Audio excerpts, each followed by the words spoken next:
Bendiciones. When things fall apart. This is part 19 of When Things Fall Apart. I got this book at Barnes and Noble, and when I got it, it's in the like the Buddhist teaching section where Buddhist teachings are. And when I took it up to the register to check it out, the guy, like really friendly, like bookseller guy, he was like all cheerful, and he's like, when things fall apart. Oh, he like looked at me like, oh, I was like, it's funny.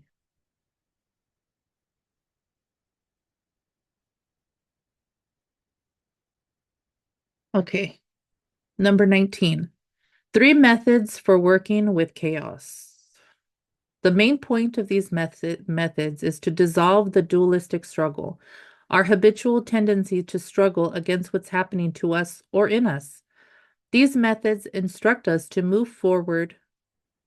These methods instruct us to move towards difficulties rather than backing away. We don't get this kind of encouragement very often. I'm going to take a little drink of my yerba mate.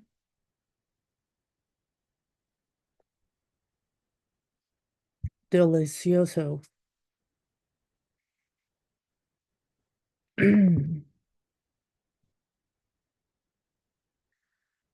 We practice to liberate ourselves from a burden, the burden of a narrow perspective caused by craving, aggression, ignorance, and fear. We're burdened by the people with whom we live, by ongoing daily situations, and most of all, by our own personalities.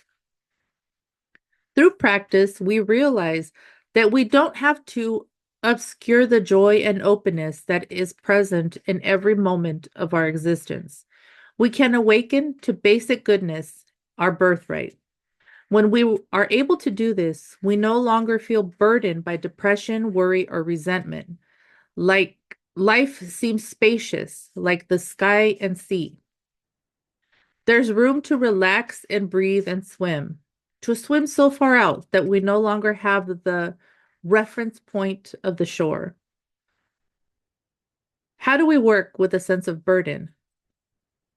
How do we learn to relate with what seems to stand between us and the happiness we deserve? How do we learn to relax and connect with fundamental joy? Times are difficult globally. Ain't that right? Right now, everywhere. Even in the US, people are suffering without electricity, without water, without, hard to find food, gas. And here, it's also here in the US. And you wouldn't know, like in states that are suffering, like here in California, like life is just goes on like normal. And then you think like in these other states, then people have all of this, you know, stress, stress to find food, stress to get, shelter, their home. And I was really worried when that hurricane was coming. Like I was praying for them, and then they say that there's another one headed. So I'm just gonna cut all that out. Times are difficult globally. Awakening is no longer a luxury or an ideal. It's become critical. We don't need to add more depression, more discouragement, or more anger to what's already here. It's becoming essential that we learn how to relate sanely with difficult times. The earth seems to be beseeching us to connect with joy and discover our innermost essence. This is the best way that we can benefit others. There are three traditional methods for relating directly with difficult circumstances as a path of awakening and joy. The first method we'll call no more struggle. The second, using poison as medicine. And the third, seeing whatever arises as enlightened wisdom. These are the three techniques for working with chaos, difficulties, and unwanted events in our lives. The first method, no more struggle, is apt to be a perfect example of Epitomize. epitomize. Okay, okay. Okay, where's the thing? Oh, there it is. Okay, here we go. Okay. The first method, no more struggle, is epitomized by Samantha Vipashi instruction. When we sit down to meditate, whatever arises in our minds, we look at it directly, call it thinking, and go back to simplicity and immediacy of breath. Again and again, we return to pristine awareness, free from concepts. Meditation practice is how we stop fighting with ourselves, how we stop struggling with circumstances, emotions, or moods. This basic instruction is a tool that we can use to train in our practice and in our lives. Whatever arises, we can look at it with a non-judgmental attitude. This instruction applies to working with unpleasantness in its myriad guises. Whatever or whoever arises, train again and again in looking at it and seeing it for what it is without calling it names, without hurling rocks, without averting your eyes. Let all those stories go. The innermost essence of mind is without bias. Things arise and things dissolve forever and ever. That's just the way it is. This is a primary method for working with painful situations, global pain, domestic pain, any pain at all. We can stop struggling with what occurs and see its true face without calling it the enemy. It helps to remember that our practice is not about accomplishing anything, not about winning or losing, but about ceasing to struggle and relaxing as it is. That is what we are doing when we sit down to meditate. That attitude spreads into the rest of our lives. It's like inviting what scares us to introduce itself and hang around for a while. As Milarepa said, saying to the monsters he found in his cave, "It is wonderful you demons came today. You must come again tomorrow. From time to time, we should converse." We start by working with the monsters in our mind. Then we develop the wisdom and compassion to communicate sanely with the threats and fears of our daily lives. The Tibetan yogini, Machine Labron, was one who fearlessly trained with this view. She said that in her tradition, they did not exorcise demons. They treated them with compassion. The advice was given by her teacher and passed on to her students was approach what you find repulsive, help the ones you think you cannot help, and go to places that scare you. This begins when we sit down to meditate and practice not struggling with our own mind. The second method of working with chaos is using poison as medicine. We can use difficult situations, poison, as fuel for waking up. In general, the idea is introduced to us with Tonglen. When anything difficult arises, any kind of conflict, any notion of unworthiness, anything that feels distasteful, embarrassing, or painful, instead of trying to get rid of it, we breathe it in. The three poisons are passion. This includes craving or addiction, aggression, and ignorance, which includes denial or the tendency to shut down and close out. We would usually think of the poisons as something bad, something to be avoided. But this isn't the attitude here. Instead, they become seeds of compassion and openness. When suffering arises, the Tonglen instruction is to let the storyline go and breathe it in, not just the anger, resentment, or loneliness that we might be feeling, but the identical pain of others who, in the very moment, are also feeling rage, bitterness, and isolation. We breathe in for everybody. The poison is not just our personal misfortune, our faults, our blemish, our shame. It's part of the human condition. It's our kinship with all living things, the material we need in order to understand what it's like to stand in another person's shoes. Instead of pushing it away or running from it, we breathe it in and connect with it fully. We do this with the wish that all of us could be free from suffering. Then we breathe out, sending out a sense of big space, a sense of ventilation or freshness. We do this with the wish that all of us could relax and experience the innermost essence of our mind. We are told from childhood that something is wrong with us, with the world, and with everything that comes along. It's not perfect. It has rough edges. It has a bitter taste. It's too loud. It's too soft. It's too sharp. It's too wishy-washy. We cultivate a sense of trying to make things better because something is bad here. Something is a mistake here. Something is a problem here. The main point of these methods is to dissolve the dualistic struggle, our habitual tendency to struggle against what's happening to us or in us. These methods instruct us to move towards difficulties rather than backing away. We don't get this kind of encouragement very often. Everything that occurs is not only usable and workable, but it's actually the path itself. We can use everything that happens to us as a means for waking up. We can use everything that occurs, whether it's our conflicting emotions and thoughts or our seemingly outer situation, to show us where we are asleep and how we can wake up completely, utterly, without reservations. So the second method is to use poison as medicine, to use difficult situations to awaken our genuine caring for other people who, just like us, often find themselves in pain.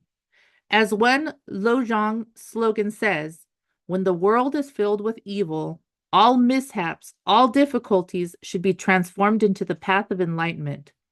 That's the notion engendered here. The third method for working with chaos is to regard whatever arises as the manifestation of awkward energy. We can regard ourselves as already awake. We can regard our world as already sacred. Traditionally, the image used for regarding whatever arises as the very energy of wisdom is the carnal ground. In Tibet, the carnal grounds were what we called graveyards. But they weren't quite as pretty as our graveyards. The bodies were not under a nice smooth lawn with little white stones carved with angels and pretty words. In Tibet, the ground was frozen.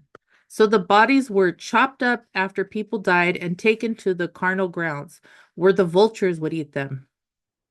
I'm sure the charnel grounds didn't smell very good and were alarming to see. There were eyeballs and hair and bones and other body parts all over the place. In a book about Tibet, I saw a photograph in which people were bringing a body to the carnal grounds. There was a circle of vultures that looked to be about the size of a 2-year-old child. There was a circle of vultures that looked to be about the size of 2-year-old children, all sitting there waiting for this body to arrive. Perhaps the closest thing to the charnel grounds in our world is not a graveyard, but a hospital emergency room. That could be the image for our working bases, which is grounded in some honesty about how the human realm functions. It smells, it bleeds, it is full of unpredictability, but at the same time, it is self-radiant wisdom, good food, that which nourishes us, and that which is beneficial and pure. Regarding what arises as awakened energy reverses our fundamental habitual patterns of turning to avoid conflict, trying to make ourselves better than we are, trying to smooth things out and pretty them up, trying to prove that pain is a mistake and would not exist in our lives only if we did the right things. This view turns the particular pattern completely around, encouraging us to become interested in looking at the charnel grounds of our lives as the working basis for attaining enlightenment. Often in our daily lives, we panic. We feel heart palpitations and stomach rumblings because we are arguing with someone or because we had a beautiful plan and it's not working out. How do we walk into those dramas? How do we deal with those demons, which are basically our hopes and fears? How do we stop struggling against ourselves? Machine Lebron advises that we go to places that scare us. But how do we do that? We're trying to learn not to split ourselves between our good side and our bad side, between our pure side and our impure side. The elemental struggle is with our feelings of being wrong, with our guilt and shame as what we are. That's what we have to befriend. The point is that we can dissolve the sense of dualism between us and them, between this and that, between here and there, by moving towards what we find difficult and wish to push away. In terms of everyday experience, these methods encourage us not to feel embarrassed about ourselves. There is nothing to be embarrassed about. It's like ethnic cooking. We could be proud to display our Jewish matzo balls, our Indian curry, our African American chitlins, our Middle American hamburger and fries. There's a whole lot of juicy stuff we could be proud of. Chaos is part of our homegrown. Chaos is part of our home ground. Instead of looking for something higher or purer, work with what it is. The world we find ourselves in, the person we think we are, these are our working bases. The charnel ground called life is the manifestation of wisdom. This wisdom is the basis of freedom and also the basis of confusion. In every moment of time, we make a choice. Which way to go? How do we relate to the raw materials of our existence? These are three very practical ways to work with chaos. No struggle, poison, or These are the three very practical ways to work with chaos. No struggle, poison as medicine, and regarding everything that arises as the manifestation of wisdom. First, we can train in letting the storylines go. Slow down enough to just be present, let go of the multitude of judgment and schemes, and stop struggling. Second, we can use every day of our lives to take a different attitude towards suffering. Instead of pushing it away, we can breathe it in with the wish that everyone could stop hurting, with the wish that people everywhere could experience contentment in their hearts. We could transform pain into joy. Third, we can acknowledge that suffering exists, that darkness exists, that chaos in here and the chaos out there. This is basic energy. The play of wisdom. Whether we regard our situation as heaven or as hell depends on our perception. Finally, couldn't we just relax and lighten up? When we wake up in the morning, we can dedicate our day to learning how to do this. We can cultivate a sense of humor and practice giving ourselves a break. Every time we sit down to meditate, we can think of it as a training to lighten up, to have a sense of humor, to relax. As one student said, lower your standards and relax as it is.